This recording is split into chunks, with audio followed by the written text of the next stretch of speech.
Hello good morning. अपने ई smile content में electrochemistry का टॉपिक चल रहा है। आज से अपने इलेक्ट्रोकेमिस्ट्री टॉपिक स्टार्ट कर रहे हैं। इलेक्ट्रोकेमिस्ट्री जैसे नाम से पता चल रहा है विद्युत रसायन, इसमें दो ऊर्जाओं का अध्ययन किया जाता है, विद्युत ऊर्जा और रासायनिक ऊर्जा। और रसायन विद्युत रसायन क्या होती है? रसायन विज्ञान की एक ऐसी शाखा होती है जिसमें विद्युत ऊर्जा का रासायनिक ऊर्जा में या रासायनिक ऊर्जा का विद्युत ऊर्जा में रूपांतरण का अध्ययन किया जाता है। अब बात आती है इसमें विद्युत रसायन पढ़ेंगे, उसमें पहला आता है सेल या युक्ति। नॉर्मली अपने सेल बोलते हैं, जैसे घड़ी का सेल होता है, शुष्क सेल होता है वो, ठीक है। उसमें सेल दो प्रकार के होते हैं, एक तो विद्युत रासायनिक सेल, एक विद्युत अपघटनी सेल। विद्युत रासायनिक सेल है उसे गैल्वेनिक सेल भी कहते हैं। यह रासायनिक ऊर्जा को विद्युत ऊर्जा में रूपांतरित करता है। अब इसमें पढ़ेंगे कौन कौन से? डेनियल सेल, शुष्क सेल जो अपने दीवार घड़ी में होता है, उसके अलावा मरकरी सेल जो हाथ घड़ी में डाला जाता है, वो क्या होता है? मरकरी सेल होता है। दूसरा होता है विद्युत अपघटनी सेल। यह विद्युत ऊर्जा को रासायनिक ऊर्जा में परिवर्तित करता है। जैसे अपने नॉर्मली देखें, कोई चीज चार्ज करते हैं तो उसमें विद्युत ऊर्जा का उपयोग करते हैं और चार्जिंग के दौरान क्या बनते हैं? रसायन बनते हैं। अर्थात इसमें विद्युत ऊर्जा किसमें चेंज होती है?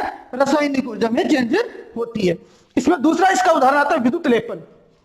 आपने सुना होगा चांदी पर किसका लेप होता है? सोने का लेप होता है। वो किसके अंतर्गत आता है? विद्युत अपघटनी सेल के अंतर्गत आता है। अब विद्युत रसायन में सबसे इंपॉर्टेंट चीज क्या होती है? इलेक्ट्रोड। छोटी क्लास में पढ़ा होगा आपने कि कैथोड पर क्या होता है? ऋणावेश होता है। एनोड पर क्या होता है? धनावेश। ये डिपेंड करता है सेल पे। वास्तव में एनोड और कैथोड क्या होते हैं? एनोड एक ऐसा इलेक्ट्रोड होता है जिस पर ऑक्सीकरण की क्रिया होती है। ऑक्सीकरण का मतलब होता है इलेक्ट्रॉन त्यागने की क्रिया होती है। और कैथोड ऐसा इलेक्ट्रोड होता है जिस पर अपचयन की क्रिया होती है, अर्थात वहां पर इलेक्ट्रॉन ग्रहण किए जाते हैं। छोटी क्लास का लेवल आपको हटाना पड़ेगा। अब आपको क्या करना पड़ेगा? पढ़ना पड़ेगा कि कैथोड क्या होगा जिस पर अपचयन होगा, एनोड क्या होगा जिस पर ऑक्सीकरण होगा। अब अपने विद्युत रासायनिक सेल में डेनियल सेल के बारे में जानकारी लेंगे। डेनियल सेल है, जितने भी विद्युत रासायनिक सेल होते हैं उसमें दो इलेक्ट्रोड होते हैं, एनोड और कैथोड। दोनों या तो पृथक पात्रों में इलेक्ट्रोड डूबे रहते हैं, या दोनों इलेक्ट्रोड एक सरंध्र छिद्रयुक्त पात्र के द्वारा पृथक रहते हैं।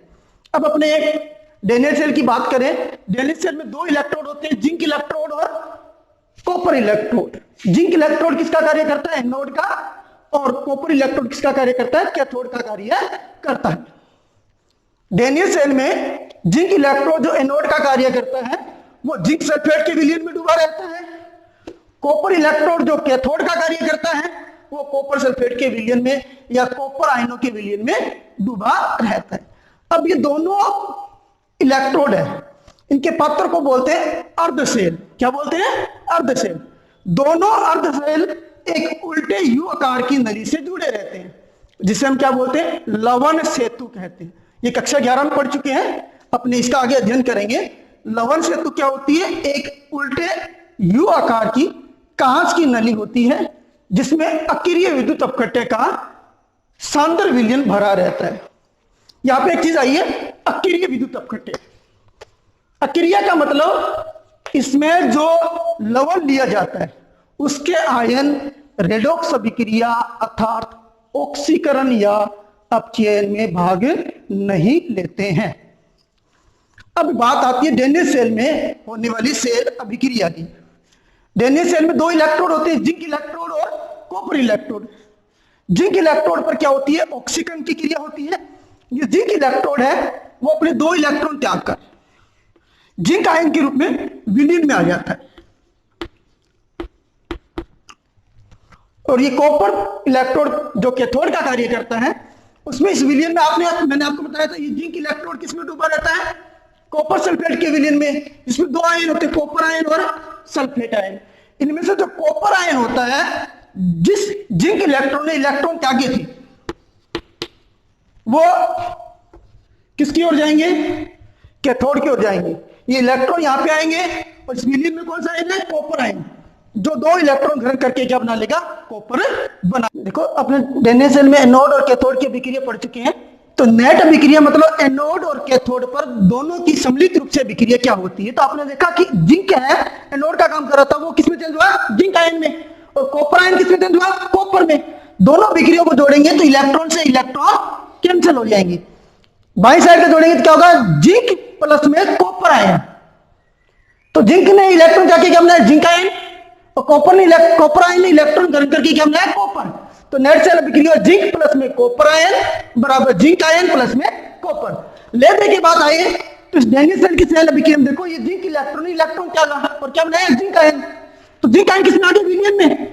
तो इस जिंक के भार में धीरे धीरे कमी आती जाएगी, क्योंकि ये जिंक किसमें चेंज हो गया, जिंक आयन में। इलेक्ट्रॉन गए कहां पे, कैथोड पर। कैथोड पर इस विलियन में कौन सा आयन था, कॉपर आयन।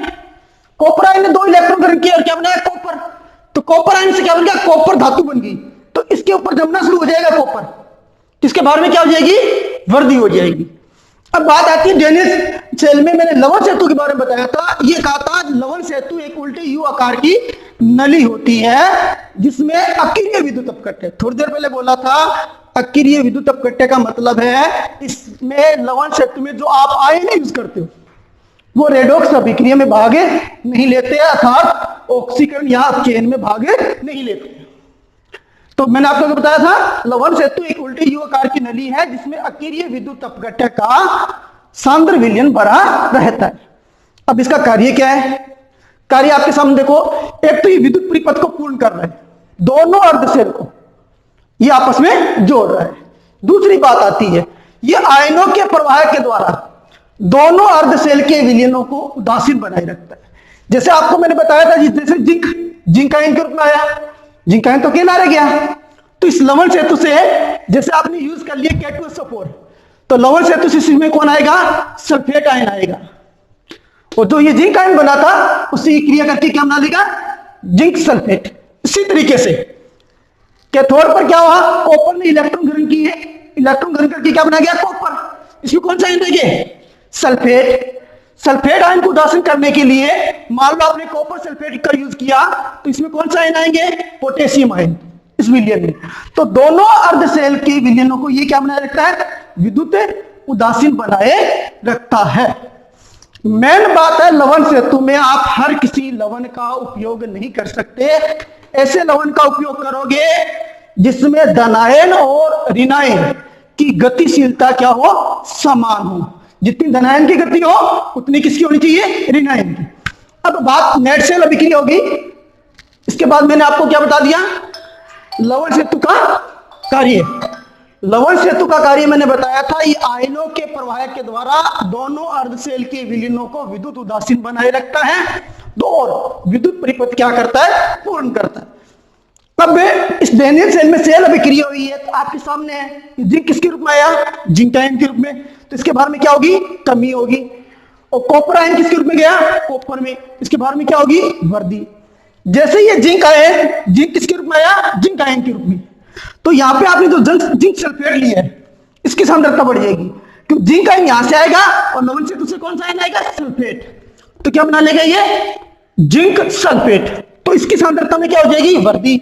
यहां पर जो कॉपर आयन है ये क्या हुआ, किसमें चेंज हो गया, कॉपर में। तो इसके कॉपर आयनों की सांद्रता में क्या आएगी, कमी। परंतु कॉपर आयन इलेक्ट्रॉन लेके क्या बनाया, कॉपर। तो इसके भार में क्या हो जाएगी, वर्दी। तो नेट कुल मिलाकर देखें डेनियल सेल में एनोड में जिंक इलेक्ट्रोड के भार में क्या है, कमी।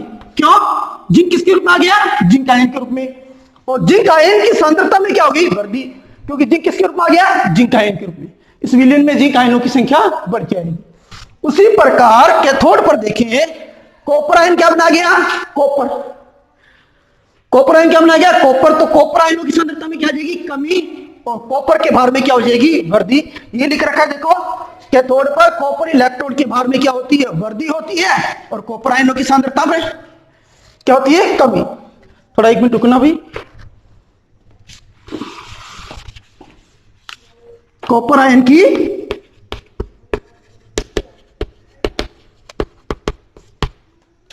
सांद्रता में कमी होती है। क्यों होती है, कारण ये है क्योंकि कॉपर आयन क्या बनाया गया, कॉपर।